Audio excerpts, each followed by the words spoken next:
Hello everybody and welcome to another video. So I'm kind of refilming a little bit to do with my build. This has started very similar to the other episode, hasn't it?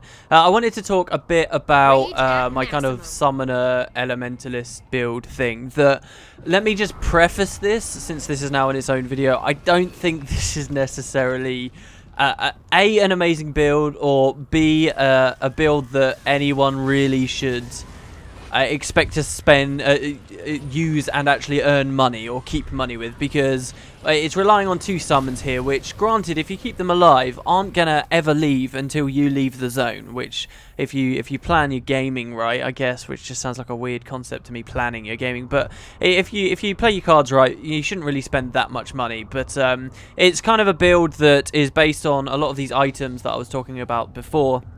In my previous video, which is just kind of fun PvE items that can improve your PvE experience or just give you some fun things to do. Two in particular, one being the Ogre Pet Whistle and the other being something which summons this Ember here.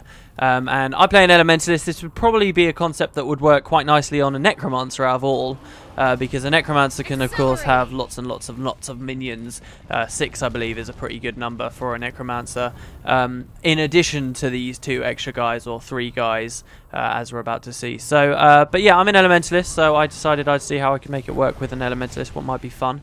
And I thought I'd show off what I've been doing with this build. If you guys saw my other video and kind of liked what you saw there, this is what I've been doing on my character to just kind of kill stuff. Lately I've been going for the Slayer achievements, and this has been kind of fun for idly running around doing that. I'm not sure how effective this would be in difficult PvE stuff, which, and by that I mean kind of like fractals or difficult dungeons. I'm sure for dungeons it would work, actually. The more I play the game, the more I realise a lot works in dungeons. Some dungeons can be kind of difficult, but a lot works in dungeons, so you really don't have to worry about them too much. But yeah, it just depends on whether you can be bothered to spend like a silver each time, and whether you can keep an eye on the damn Ember, which always runs off, as you can see there, but kills stuff on its own, because it's pretty damn powerful, as I demonstrated last episode. But here's my build, if you'd like to see. First of all, let's have a look at my runes. I've gone with runes of the Ogre. You've got a couple of choices here. Basically, the idea is lots of summons, right? Ogre are nice because they're probably one of the strongest rune sets for damage. Really nice critical damage, 4% flat. There are other options. Scholar is something else that I've invested in, as you can see here. 10% damage, but only above 90% health. These are just very nice runes, and they give you a 5% chance every time you get hit to summon a Rock Dog, which is nice. The Rock Dog will come up quite a lot of the time. Certainly it comes up more often than 5% would suggest it to come up. But the funny thing about this build in particular is you're so rarely getting hit, because enemies usually focus on your summons and all the extra things that are providing distractions. So because of that, then you have less Rock Dogs coming out, which is weird. But it does mean that in dire situations where enemies do decide that they want to chew your face off, you do have that extra summon that's got your back, and it is kind of fun to see the Rock Dog. Also, it's only on a 60-second cooldown, as you can see there, and I believe that cooldown starts from the moment the Rock Dog spawns rather than the moment it dies, which means that it feels like it's up nearly all of the time. If you're in some kind of an intense fight, particularly for PvP, I kind of use these runes every now and then, where you're getting hit an awful lot, it feels like the dog is just nearly always there. So it's kind of nice. You do have other options, though. I believe there's, well, I know that there's a rune that will summon Golem. It will summon a Golem for you. That's not too impressive, but it's a Golem very similar to actually one of the Asura elites, which I was kind of tempted in using. I believe it's the defensive Golem, the D series, but that's quite a fun one. The other stats on it, though, I don't think are so impressive, and also that Golem, I believe, is only a dungeon rune. I'm tempted to say Citadel, or Crucible of Eternity, sorry, but I'm not sure. I believe there's also something you can get from Cordicus's Manor that's something similar along those lines, like a Seraph or something that you get to summon with you. But yeah, so basically I've got a rune that will summon something, and I've gone with Ogre for those reasons. My jewelry and stuff I've just kind of left. You know, I've got 2 ascended things that I'm quite happy with. I'm looking for the Solaria Circle of the Sun to go along with this ring, which, by the way, I think could be hints at the name of the Sun and Moon in Interior's universe, which we've never heard of before. So I got those, and then just my other crit damage stuff, which I think works quite nicely, especially considering the Ogre runes boost your crit damage too. So I'm still kind of spec'd all in the right ways here. That's kind of what I've gone with for my equipment. My weapons, I've gone with Scepter Dagger.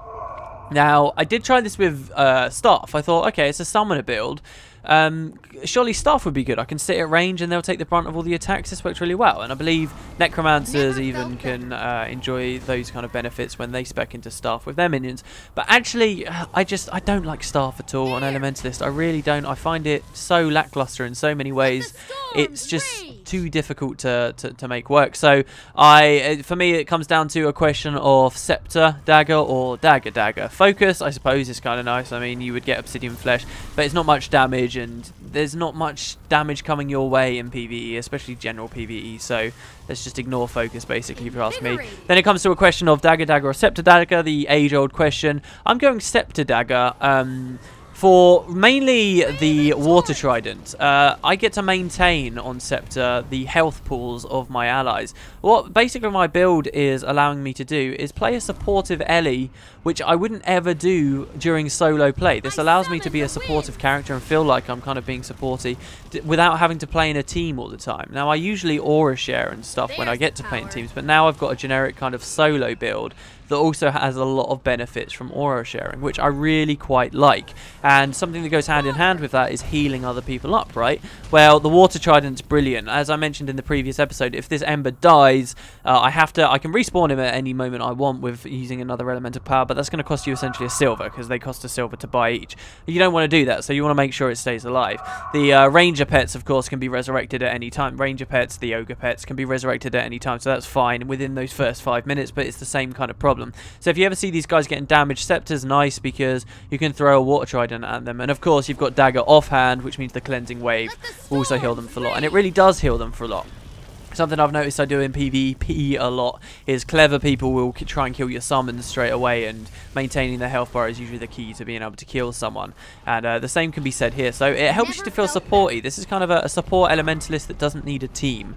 And going hand in hand with that then are auras. This would be the reason you'd go dagger, to be honest, instead of scepter, because you could have another aura, particularly the lightning aura, the shocking aura, very, very effective. If all of your pets had an aura on them a fair amount of the time, that meant the enemies, whoever they attacked, they're going to start getting stunned. That's pretty cool. It's also very nice for getting rid of defiant stacks on bosses and enemies that do AoE damage. Very nice, in fact. So that's a really nice option for dagger, but as I say, I prefer going for scepter. Plus the higher spikes and predictable enemy movements in PvE make scepter kind of nice to play with. But for my traits, I'm going aura sharing, as I say. So let's have a look here. Aura sharing means 30 into water. This obviously then has synergy with the fact I've got a little bit more defense, but namely my water trident and my heals and all this stuff is healing all of my pets for even more. I also remove conditions from myself and my pets when I roll into water, also nice.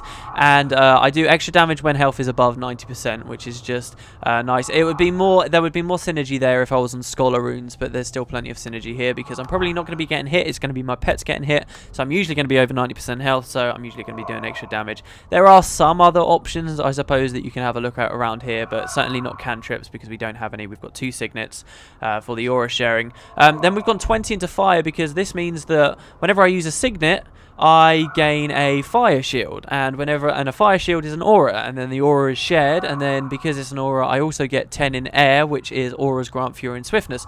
So what this means is every time I use one of these 3 utility skills, like the instant activation signet of air, I give myself fury and swiftness, I give myself a fire shield, and I give everyone around me the same. And the swiftness is nice on pets because enemy AI it's a little bit slower, right? Just AI in Guild Wars, it's a bit slower, and the swiftness I feel like helps compensate for that. The enemy might take longer to react to the fact your allies, sorry, your pets might take a little bit longer to react to the fact there's an enemy nearby, and now they've got the swiftness to get in their face as quick as they need to. Obviously this isn't a problem for the Ember, but certainly with a black bear or any other melee kind of ogre pet you might get, it's helpful. Even once the fire aura runs out, you'll see many of your boons stay on there. And this is some of the other nice synergy you'll get, that the fire elemental, as I mentioned in the other video, the Ember, will be laying down these combo fields which you can then blast in, which will then give more benefit to everyone around you. You're just kind of getting a lot of synergy out of the fields that your pets are laying down, which benefits both you and the pets at the same time. So you're getting so many sort of just bouncing off, you're aiding one another, which I really, really like, and it feels kind of rangerish. That's what a lot of the ranger kind of abilities are meant to feel like, and I certainly see it here too. As you can see, I still do plenty of damage. Obviously I am spec'd 20 into fire. 10 into air. Never underestimate this critical damage increase you get in air. I feel so much more appreciative of that ever since I played with that Nuka build I showed off before. And finally, I've just gone 10 into Arcana, so that every time I swap to an element, I give myself a boon. Usually, I only care about the fact I'm giving myself a boon, but hey, now actually, you know, I swap into fire. I've just given this Ember might. I'm giving these things out. My black bear there decided to go off and kill an enemy off on its own. You'll find they do that quite often. And yeah, this is just kind of the concept of this build. I saw that there were these things that are now available that are there in PvE. If you're willing to pop them, if you think you're going to spend a while in maps, this is kind of fun. It's probably, there's going to be this option here for all classes. It lets you play a more supportive style that usually you'd have to reserve just for those dungeon encounters, and this is my take on it for an elementalist. And I find it really fun, I really do. Obviously, you got the Scale Venom too. Weakness isn't something I get at all on Scepter. It is available there on Dagger, but now I'm getting Weakness anyway, aren't I? Because, hey, I'm getting it from the Scale Venom. These things all kind of synergize up together, and it is quite nicely. So, yeah, that's my little build here. It wasn't really going to be a video of its own, to be honest, but I didn't want to put out like such a long one, all in one bulk with the other items. And hopefully you guys have a bit of fun. There will be stuff you can do on your own profession, without a doubt, if you're not playing an Elementalist, that can take advantage of all these guys. A lot of classes get kind of pets and stuff now, and if you're playing on a class that doesn't get pets, then maybe that's just a way of kind of rounding yourself out. You don't have to build pets every single place that you want to, but this can be kind of helpful. One last thing, actually, before I go. As far as sigils are concerned, you might have been thinking, use a Flesh Reaver sigil. There is a sigil of demon slaying that means after you've killed 26 enemies, you'll get another summon. Here you go. Here's an example of being able to resurrect the ogre pet. So he's down, and I can resurrect him in time. It's probably best to clear enemies around away so that we can actually deal with the situation and resurrect him quickly. But yeah, you might be thinking of the demon slaying sigil. That did occur to me too, but the truth is that thing only lasts for 60 seconds, or is it even 30 seconds? I think it's 60, and you're not going to kill 21 more enemies in that time. You can't start stacking up more parts of that sigil until your current Flesh Reaver's dead. And if and you want it to last the full 60 seconds, right? So you get the full effectiveness of it. But then at the same time, you kind of want it to die so that you can start working on the next one. And it's just going to be a very long time, and there are long cooldowns on that thing. So I decided not to go for it. I think 5% extra damage flat is far more useful than the Flesh Reaver could be. But if you do want to go absolutely ridiculous and have tons and tons of summons everywhere, get a mini pet out, get a familiar out on your witch's costume, stuff like that, then that can be maybe something that you'd like to do. But yeah, there you go, guys. That's kind of my weird summon build thing on the Ellie. They're getting a bit weird, the builds that I'm doing on the Ellie, but hey, there's a lot of options out there. A nice way to aura share and feel supporty even when you're not with other people. Thanks very much for watching, and I will see you guys next time. See you later, everybody.